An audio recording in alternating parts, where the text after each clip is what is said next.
Hello and welcome to Sproutlogic Gardening. My name's Mike. Today we face the raw truth. We had a plan that we worked together on over this series over the past couple weeks, and it's not working out. Things are not going according to the plan, and we're facing the real truth that we're going to have to make some serious adjustments along the way here. So yeah, we might as well just dive right into it.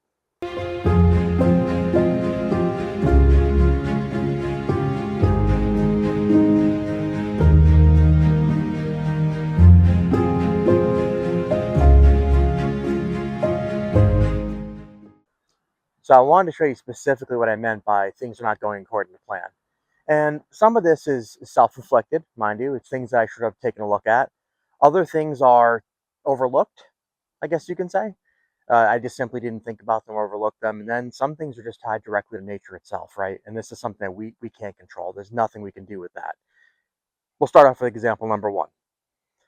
I should have trimmed these roses back already. And I should have done it much sooner. And looking at it, I mean, I see some serious issues with some of the growth on here looking diseased or dead that I need to address, of course. And so that's something we're going to need to take care of, obviously. I left this, what was a zinnia in place. I shouldn't have done that when it died off. There's a potential risk with that as well, obviously. When a plant starts to decompose, it gets moldy. And if we look at this plant, it is in fact quite moldy. And the funny thing is, though, when I go down to the base, I actually see life. So this is not typically a plant that would survive the season, especially where we live. But it seems like somehow it's holding on. So I have to make a decision. Do I allow this growth that's dead on top to remain, which shields it from frost, which we're about to get hit with another frost here very quickly, or do I do something about it now? It's the same with the roses. You know, this one over here, it's a little too young to trim. Its stems are way too thin, so we're not going to mess with that. Do I trim this one now, or do I wait until the frost is done? I think the answer for the rose is very simple. We don't touch it. We're going to have to accept the fact that I should have trimmed it prior to this, actually last season, to be honest. And I'm going to have to wait until we get a little warmer to adjust and deal with this. There's a lot of growth that's crossing over and rubbing against other branches. It doesn't have great airflow. This is something we need to address and take care of course. I'm going to have to clean this up. It's just going to have to wait. It's a shame. I should have done it ahead of time last year, really. And this is something you got to think about, right? There's certain times of the year you can trim things, and I had an opportunity in a window last year. I simply just skipped and threw it in the ground. This is an heirloom rose. Rosa Yaka Bloom, I believe is how you pronounce it. I'm bad with names, so I'm just going to tell you right now, whenever I go to pronounce something, I'll probably say it wrong. But this rose is a pretty tough rose, really fragrant, beautiful, and it's a shame. I'm going to have to do some work to it and probably delay its season and mess with it, but we'll deal with that later. As I said to this guy, I'm going to leave alone. I see some life at the bottom, so I'm going to wait until the season warms up a bit, and then I'll trim off the dead growth, and we'll see if it actually bounces back. Now, I'm supposed to be putting a dahlia here.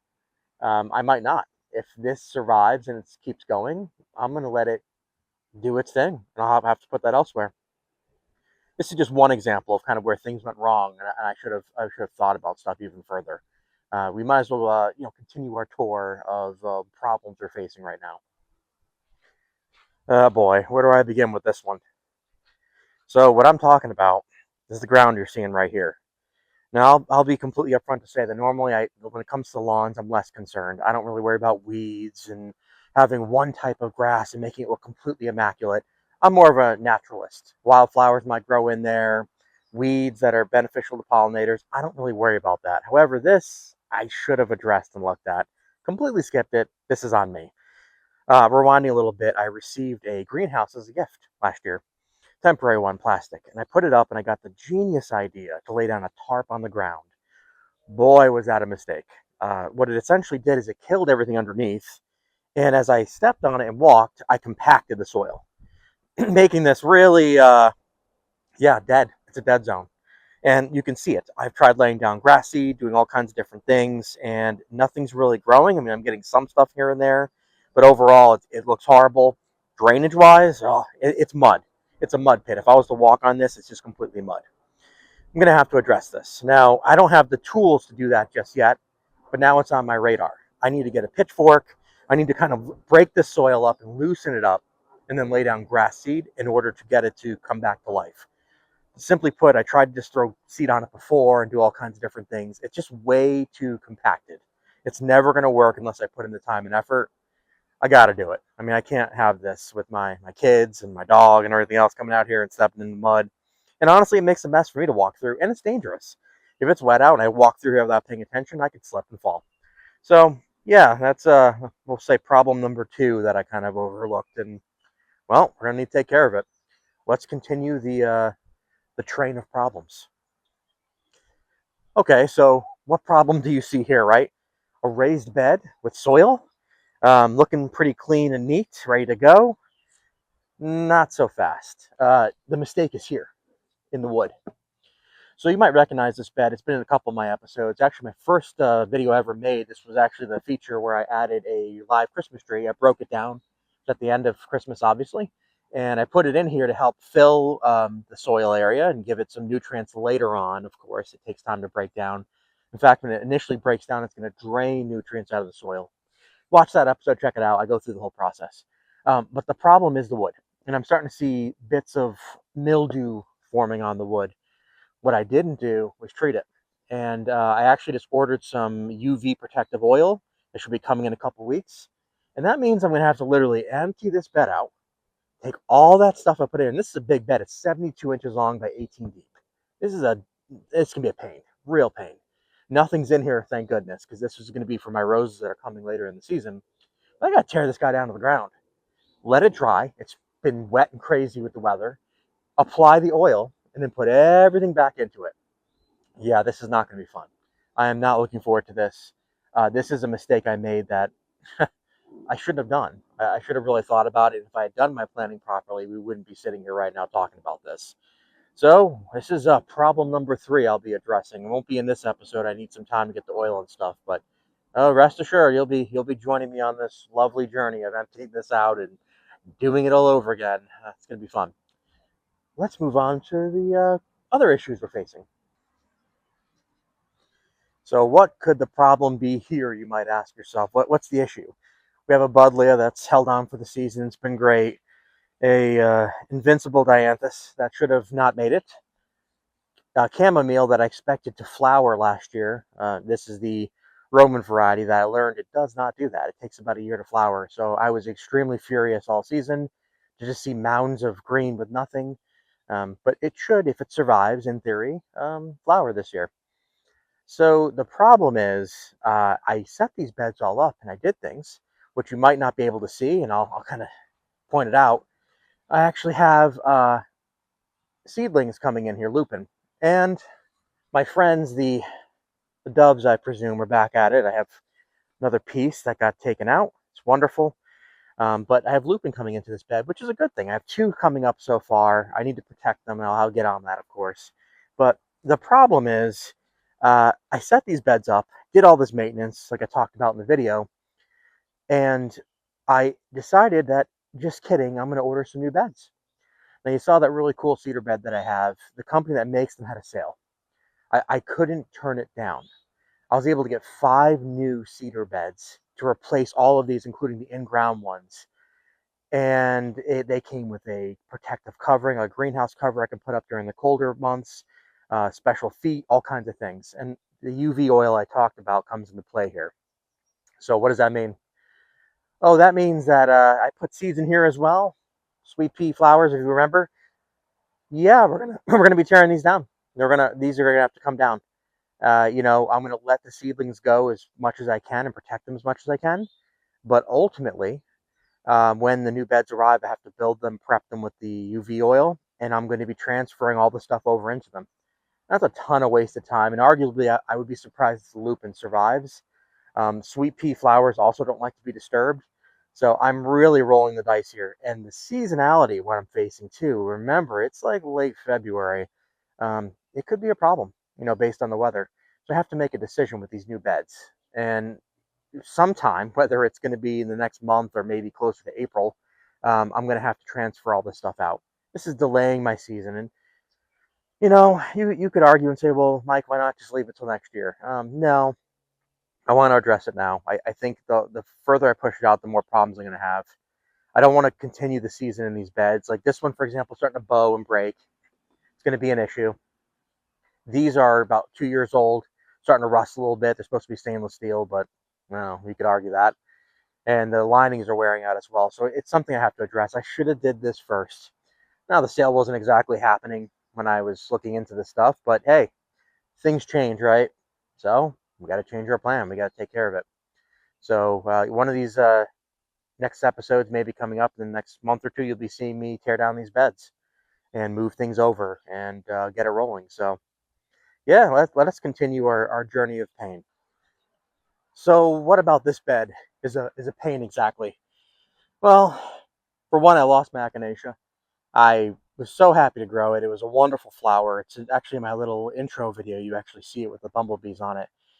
And I thought I protected it enough, and I didn't. So it's completely gone. You know, you could argue that there's a tuber in the bottom, and it's possible it's still alive. No, I don't think so. Normally, you'd start seeing something around this time of year. We're seeing nothing. I also threw some seeds in here, thinking that I could grow yarrow and echinacea from seed. Didn't do it properly. Didn't plan it. Didn't think about it. So whatever I have in here is just nothing. My yarrow has survived somewhat. It's a white yarrow. It's doing okay. But the rest of this is empty. And like I just talked about the previous problem, these beds are going to be moved into new beds, raised beds actually. So regardless of that situation, these are going to be torn down. The plants are going to be moved. They have lavender over here that I've had for a couple of years. That's going to have to move. Those have done well over season. I'm happy with those, but something I think about, right? Another thing with this change of beds and not properly protecting my stuff, I'm going to have to plant or buy an echinacea to replace. Luckily, I do have an echinacea on order, so that'll be able to replace this. But yeah, let's continue this tour. Well, as we continue our tour here, you guys might remember in one of my episodes I talked about this peach tree, and I trimmed it out. I opened it up. So in theory, it should be in good condition, right? We're ready to go for the season. And the answer to that is no, we are not. So a couple missteps here. Number one, I lazily left all the branches here at the bottom. Not good.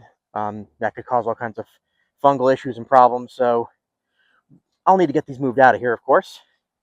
Number two, after pruning, especially a peach tree, apple tree, whatever, you typically want to, this time of year, because it's, again, we're approaching the spring season, we want to go ahead and we want to put down some sort of fertilizer. I did not do that. And honestly, a third problem that I didn't do was I didn't even bother putting down fresh mulch. And the mulch is mainly gone here.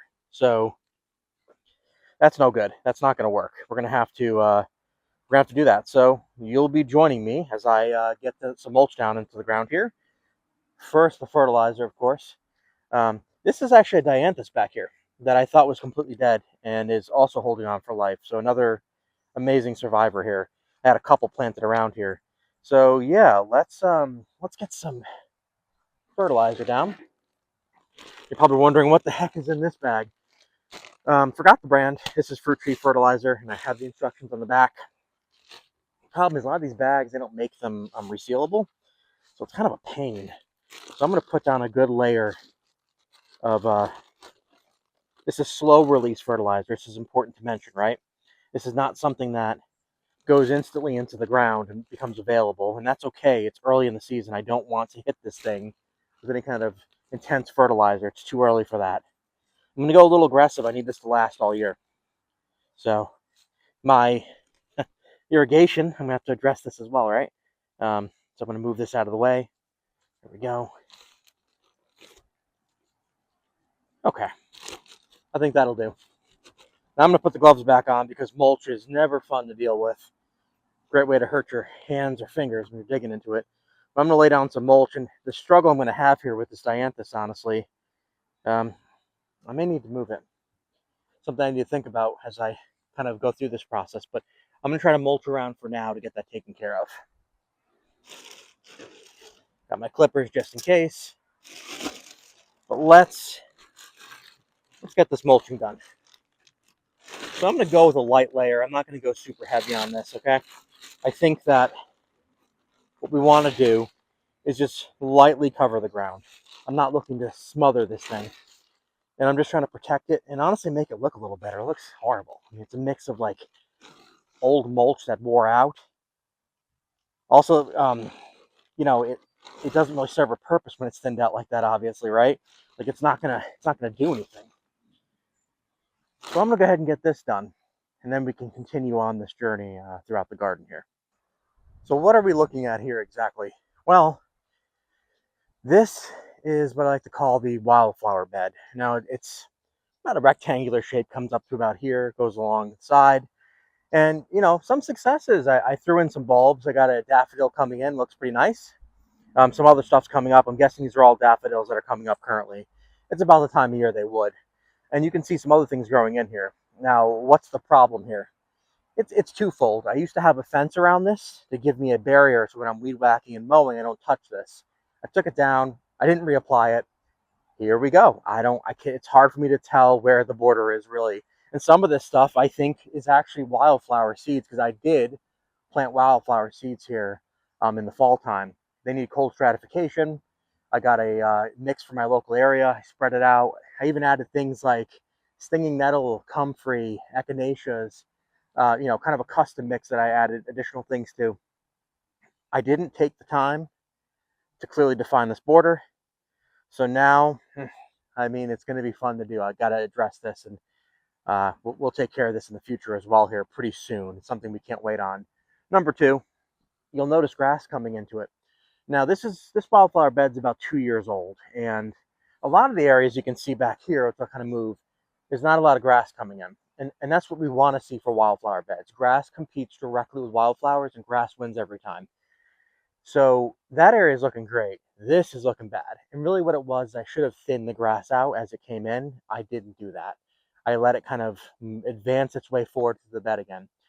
So this is going to be probably a rough looking wildflower bed. And you'll get an update once we kind of get further into the season. I'll show you. But traditionally you want as little to no grass if possible in a wildflower bed to let it kind of have its best chance of success. So just another thing on the list of self-inflicted wounds, we'll call it, as we continue our journey. But there's another thing in this shot that I'm going to point out. You might have noticed it. So I got this right here growing off the fence, honeysuckle. You also would see it throughout the rest of my garden here. I need to trim this back, and I should have trimmed this back already. It's incredibly aggressive. The problem is, now remember my garden's east facing. The sun comes up over here. With these in the way, it actually blocks the sun from my beds. So should have done that already too. Remember the planning we talked about and removing obstacles or trash or things? That's one of them. I got to trim this out and get rid of it. Now, honeysuckle is nice. Don't get me wrong. It's a beautiful flower to have in the garden. It's a nice kind of viney plant. This is an invasive species and is extremely aggressive and also likes to take down fences. So I have to address it either way. You know, it only flowers maybe once or twice a year. So I'm going to leave it in certain spots, but I'm going to make sure it's really far away from beds. So yeah, something else I'll have to take care of course. We might as well keep going on this journey. Now, you're not going to be able to really see this issue I have. But one of my videos I talked about, this is the south part of my garden. This is exactly south facing, and I got huge pine trees all around it. So this casts a massive amount of shade. Normally south would get the most sun, it'd be great. Not in my garden. North is actually better than south, of course. So looking at this area here, you can tell, obviously the grass has died back. There's not much I can do with that. I can maybe plant some shade resistant or shade loving varieties of grass. But more importantly, I showed in the other video that I had ferns back here. I should have protected them. I did not. I thought I put down a good layer of pine needle mulch to protect them and they'd be okay. No, definitely not. They're both brown. They're both dead. Um, Again, it's kind of part of this whole process. I failed to protect my plants properly. Kind of like those seedlings you saw getting wiped out. Every time I plant them, I fought that fight for some time now. This is the same thing. I should have protected these properly. And if I did, they'd be growing into the spring and I would have had some really beautiful ferns in this area that's frankly kind of boring and sparse. But I guess we're gonna have to figure that out too. I'm gonna have to put something else here. Maybe I'll go with a shade-loving geranium or something like that to fill the area. But had I planned it out and thought about things, and this is actually before I even made this video series, I planned this out in fall of last year and protected this, I would have been in a much better position. So yeah, plenty of problems to face, as you could probably tell. Plenty of mistakes made, things not thought of, impulse decisions to change things entirely. But yeah, I guess we should probably wrap this up. I feel like this is kind of a downer of a video. Kind of for me, I'm feeling a little sad and a little defeated. But yeah, let's talk about where we go from here, I guess. So let's be real. None of this is season ending, right? Like none of this is like game over. I'm out of gardening for good. It could kind of feel that way, depending on how we look at it. All this extra work I got to put in for certain things, but the idea is I looked at this stuff. I thought about it, took a step back. I've already started putting things in the ground. I'm already moving. I've ordered plants that are coming in March and April. I've trimmed things. I put the effort in, but I should have taken a step back even further, really. And that's kind of why I wanted to bring this video to your attention. This whole series, I go through different things and I get very technical and we lay it out like a battle plan, what we're going to do here. But I made mistakes. I definitely did. I made mistakes that were a year old in some of these cases. And now we're facing those mistakes and we have to deal with them. We have to address these things. We have to clean them up. Now is the time to do it. It doesn't matter if you discover this in the middle of summer. Don't lose hope, all right? Nature will do its thing. And I could get a crazy snap frost that's so bad in a week that it wipes everything out, even things I protected. And I have to be willing to accept that. That's gardening. I mean, that's gardening, folks. That's what we do here. We work alongside nature. We can't control it. We're not going to dominate it. Nature will always win. And we just kind of go along for the ride. And so, that's something I just want to point out to you all. Don't lose hope. Don't get upset. Don't feel defeated. I am feeling a bit defeated. I have a lot of work to do here. And over the next couple of weeks, I'll probably come out with a couple of videos of me doing some of these things. But more importantly, just remember, keep going. Keep it moving. Something dies, plant replacement. Have things ready to go to fill holes that pop up because we know it's going to happen. I did this last night. Part of the mistakes that I'm not going to show you. I didn't plant enough seeds. I have this weird habit and hobby of planting one seed at a time in a seed tray. That's silly. That's crazy. If that seed doesn't germinate, some of these seeds take up to 30 days. Guess what? 30 days gone. Don't have that plant ready. I adjusted that. I added more seeds and I moved forward. Well, weather's rolling in, it's starting to rain, so it's probably time to wrap this up. But I hope this video was helpful to you. Hopefully, it inspires you to take a second look at your garden. I really enjoyed making this series for you all. And if you have any ideas or things you want me to address specifically in other videos, please let me know. And of course, don't forget to like and subscribe. This really helps my channel. I'm brand new. I think I got about 8 or 9 videos now. I've been rolling for about a month and a half. So the more exposure I can get, the better. Well, take it easy, and we'll see you on the next one.